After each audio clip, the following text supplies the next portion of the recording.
On today's episode of the podcast, as we continue to broadcast live from ESTO 2022, Cori-Ann Cearly from Munising joins us to talk about what's going on up north.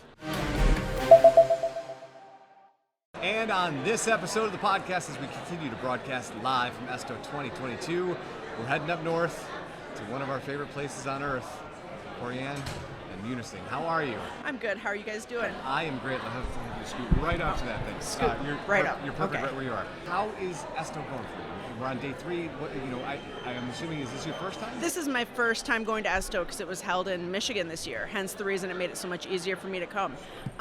It's going well. I'm getting to meet a lot of industry colleagues that I would not have met any other way, and people who have been doing this a lot longer than me. So it's been interesting hearing their ideas and their perspectives. And so let's take a step back and let's talk about Munising proper. How has the season been going? What are you guys seeing? What's the energy like up there? I mean, I was just up there, so I sort of know, but from your perspective, what's it like? Right. The season overall has been going really well. This year started a little slower. So, May and June were a little bit slower, and then come late June, early July, things really picked up, and it has been quite busy ever since. More manageable. So I think we're seeing kind of a drift back towards our 2019, our norm, which is a good thing. We want visitors, but of course we want it to be manageable. So it's a good thing that we're back in 2019 levels, because 2020 and 2021 were nuts. They were nuts for everybody, so it's a better visitor experience. Well, it's a better experience, and you're also a steward of natural resources. Absolutely. Right? So we are better equipped to handle it. The park started charging entrance fees this year, so they're going to be able to hire more people, have more resources going into next year, and then hopefully we keep building like we were, where we have a small percentage growth every year in visitorship. And that's a good thing, but the 30% growth in one year is unmanageable. So this is a good thing. And what I thought was interesting, and I dare say really cool about the process of paying to go to the Pictured Rocks is when you go to those ranger stations, you can actually buy a card to see every national park in the country. Yes. It's I did not expect that to be an option. Where he's like, do you want the whole country? I'm like, wait, what? Sure, yeah, I would love to see it. Why not? The whole thing. Are you going to drive me? I will absolutely. Let's go see all of them. Right, absolutely, yes. And I think that's great. And I think more people should take advantage of that, as well as there's the Lifetime Senior Pass. I want to say that's $20, I think, for lifetime. Every park, so that's, the value right there is one park. You're done. You've already got your value out of it. So if you think about going to say Disney World, you're spending $120-ish per day. Close. I think I was talking the entry fees. I want to say, but it's around 120 or something like that right now. I went this spring and I can't remember exactly, but you're spending $20. It's going directly to the local economy. It's going directly into the care and caretaking of the park. So for me, that's also a rewarding $20 to spend. The other thing that I want to point out, because I know that you're excited about at least one of these projects, that the construction is sort of abated a little bit. When you get up north of Munising, kind of on your way to Christmas, that had been under construction for 72 years or something. You know what I mean? 1,000 years. You know what I mean? 1,000 years. That's a vital right. Absolutely. place yes. for you, because that's where all of the traffic is coming through. Not only where all the traffic's coming through, but if you want to do anything on the water, it's all essentially you got to right get through there. Yeah. Yes. So it is this year. All of our road projects should be done. M28 coming into town and heading out of town has been completely redone, repaved, all new streets, all new curbing, all new lighting, and then the main street, Superior Street's being redone, H58's been done. So everything surrounding Munising is absolutely gorgeous right now. And next year we won't have any construction, so yay, no construction. Now, what are you excited about right now? For what's going on in Munising and in your, general travel universe? Right now, in Munising, I am super excited about the developing nightlife that we have going on. So right now, we have Gallery Coffee Company has started holding concerts and comedy shows several times a week. So, and that's every night, and they're family friendly. So you can bring children to them if you're there with your family, but they're also adult friendly. You can have an adult beverage if you want. And then there's several other local bars and restaurants, the Falling Rock Cafe, Moe's Pub, Bar Gin, East Channel Brewery, By George Brewery. They all have entertainment. So it's really it's really nice to see that. I think it was kind of, to me, a missing piece as a resident, and I would also see that as a visitor if I was there visiting. And I, took the kids to the park, and I did this, and I did that, and I did all the fun, wonderful things that we have during the day, and it's, 7 p.m. I'm not ready to go to bed. The kids are not ready to go to bed. We have eaten, and I'm not about to go sit in a hotel room with these kids all day, So, it's nice you can go watch a concert for a couple hours. It's all completely free. Just continue to enjoy your experience. And I just think it kind of adds to the whole full picture for the visitor. How do you think that will end up changing Munising? When you think about, you and I were just joking about the winter weather out there, right? Like when you go up there for the winter, the activities are holistically outdoors, right? But imagine if this kind of gets legs or gets teeth, you might see some shift in the way people use the town as you get later into the year. Right, absolutely, and that is the hope, especially, winter, yes, but also in the fall.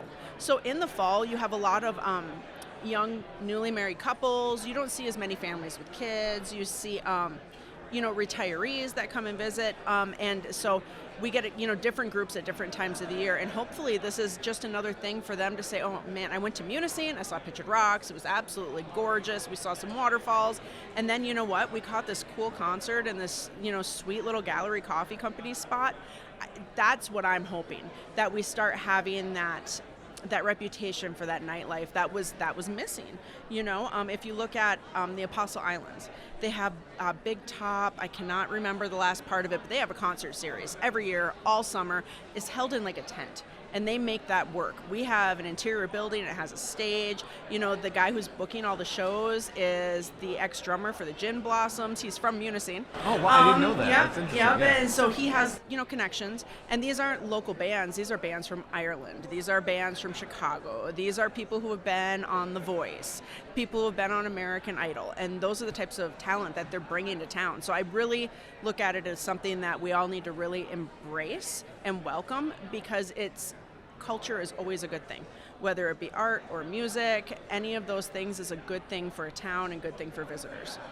Oh, absolutely. And the gallery is such a cool venue. I've been there numerous times, and it's just so cool to sit down and have coffee or get a drink later. It's beautiful. So, because it's this old, beautiful, restored building. I don't know if you've been in there. It's gorgeous. Yeah, I love the original brickwork and, the tin ceiling, and it was redone very well. Yes, absolutely. All right, so what can we find you doing on the weekend in Munising? Me? On the weekend? Well, I live there, so I'm probably doing laundry. But given the option... That's not the answer you're looking for, but okay, we'll take it. Given the option for recreation, I love hiking and kayaking. And so I really enjoy hiking the North Country Trail, which surrounds Munising. You can, do 2 miles, or you can do 15 miles, whatever you want. I enjoy going to the beach with my kids, and I like to kayak with my husband. Yeah. That's awesome. And so, it's first time at ESTO. What sort of things are you hoping to get out of, when you leave on Wednesday, what would be a win for Cori-Ann? You walk away and go, that was totally worth my time because this thing happened.